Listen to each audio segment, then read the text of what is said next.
복된 소식 아름다운 소리 AM 1590kHz 시카고 기독교 방송입니다.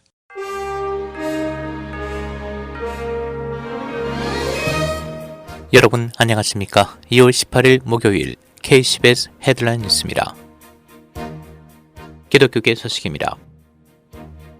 2020년 센서스 인구조사 결과가 4월 말경 발표될 예정입니다. 미국 인구조사국 론 자민 국장 대행에 따르면 미국 인구조사국은 2020년 인구조사의 첫 번째 결과를 오는 4월 30일에 완료할 것으로 예상한다고 말했습니다. 인구조사국은 2020년 12월 31일까지 이러한 결과를 제공하기를 희망했었지만 팬데믹으로 일정이 지연됐더라며 완전하고 정확한 센서스 인구조사 결과를 제공할 것이라고 밝혔습니다. 캘리포니아 그레이스 커뮤니티 교회가 캘리포니아 주 당국자들의 위협으로 남성 컨퍼런스를 연기했습니다. 전 메가더 목사가 담임하는 캘리포니아의 그레이스 커뮤니티 교회는 최근 교회 웹사이트와 소셜미디어를 통해 3,000명이 모일 것으로 예상했던 남성 컨퍼런스를 연기했다고 발표했습니다. 교회는 지난 8월 로스앤젤레스 카운티가 안면 마스크를 하지 않고 실내 예배에 참석했다는 이유로 메가더 목사와 교회를 상대로 소송을 제기했고 메가더 목사도 캘리포니아주를 상대로 종교 집회 제한에 대한 소송을 제기했습니다. 달라스 지역의 종교단체들이 노숙자들을 돕고 있습니다. 달라스 교회와 다른 종교단체들은 기온이 영하로 떨어지고 매서운 눈보라가 몰아치면서 주민 수백만 명에게 정전이 발생했고 전기나 난방이 없는 사람이 많았지만 정전이 언제 복구될지는 확실하지 않다고 주 관리들이 말하고 있습니다. 댈러스에 본부를 둔 노숙자 관리인 단체는 그의 조직이 건물에 은신처를 제공해왔으나 영하의 날씨로 심하게 붐비고 사회적 거리두기로 따뜻하게 지낼 수 있는 공간이 부족했다고 설명했습니다. 250명이 머물 수 있는 달라스의 한 노숙자 쉼터는 폭풍으로 일시적으로 정전이 되었다고 달라스 모닝뉴스가 보도했으며 17일인 어제까지 17명이 사망했습니다. 국내 로컬 소식입니다. 이상 한파가 불어닥친 미국에서 관련 사망자가 최소 31명 늘어났습니다. 남부 북동부 지역에 오늘 또 한 차례 눈폭풍이 예고된 가운데 텍사스주에선 대규모 정전 사태에 대한 원인 규명 논란이 가열되고 있습니다. 언론은 어제 겨울폭풍과 관련해 숨진 사람이 8개 주에서 최소 31명 늘어났다고 밝혔습니다. 한파 경보가 내려진 지역 주민은 총 1억 명이 넘습니다. 기상청에 따르면 오스틴, 샌안토니오 등 일부 텍사스에 어제와 오늘 눈폭풍이 예고됐고 해당 한파는 남부 지역인 루이지애나, 미시시피주를 지나 뉴욕 등 북동부 지역에 상륙할 것으로 알려졌습니다. 한편 계속되는 한파로 코로나19 백신 보급에도 차질이 빚어지고 있습니다.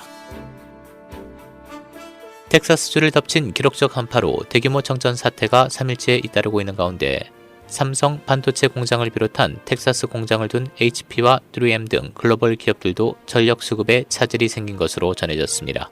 텍사스주 전기실내위원회에 따르면 혹한과 폭설로 발전소 가동이 중단되면서 4만 5천 메가와트 용량의 전력 공급이 끊겼습니다. 어제 현재 텍사스 380만 가구의 전력 공급이 끊겼습니다.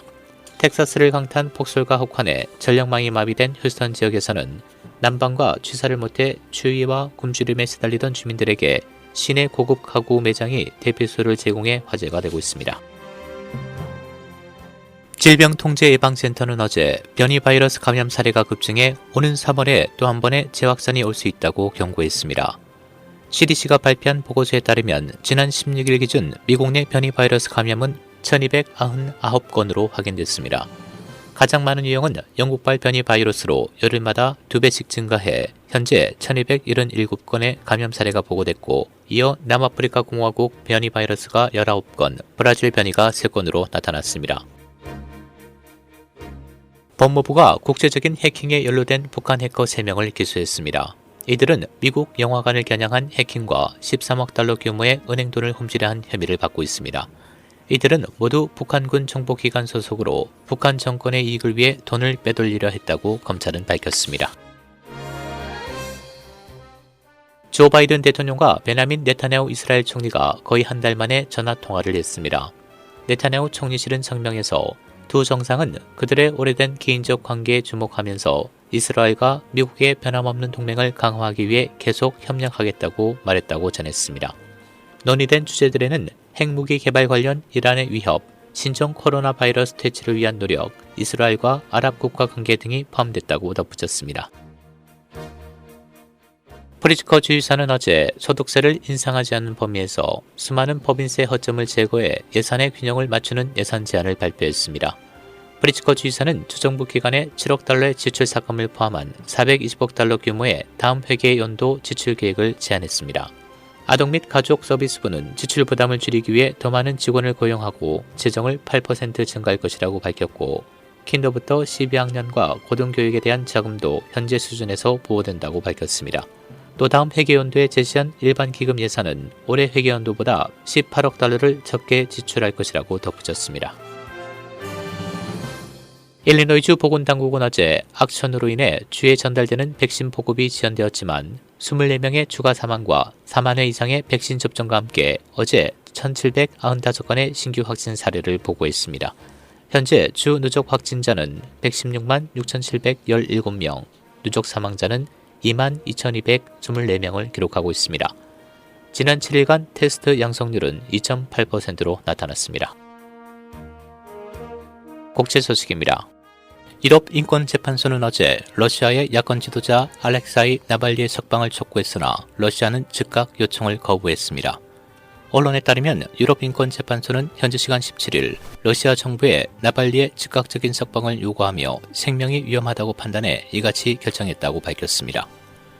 지난달 20일 나발리는 자신의 생명이 위험에 빠졌다면서 석방을 요청하는 내용의 고소장을 유럽 인권재판소에 제출했고, 러시아 법무부는 유럽 인권재판소의 결정에 대해 비합리적이고 불법적인 요구라고 비난했습니다. 앙겔라 메르켈 독일 총리가 하산 루하니 이란 대통령과 이례적으로 전화통화를 갖고 이란이 2015년 포괄적 공동행동계획 합의를 이행하지 않은 것에 대해 우려를 표명했다고 총리실 대변인이 밝혔습니다. 언론에 따르면 독일 총리실 대변인은 성명에서 메르켈 총리는 이란이 2015 핵 합의에 따른 의무를 이행하지 못하고 있다는 우려를 표명했다며 지금은 신뢰를 창출하고 외교적 해결 가능성을 높이는 긍정적인 신호가 필요한 때임을 지적했다고 덧붙였습니다. 날씨입니다. 오늘 흐린 추운 날씨 보이겠고 오전에 눈이 내리는 곳 있겠습니다. 오늘 낮 최고 기온 26도, 밤 최저 기온 8도. 금요일인 내일은 대체로 맑고 흐린 추운 날씨 이어지겠습니다. 내일 낮 최고 기온 20도, 밤 최저 기온 3도입니다. 지금까지 KCBS 뉴스 박상준이었습니다.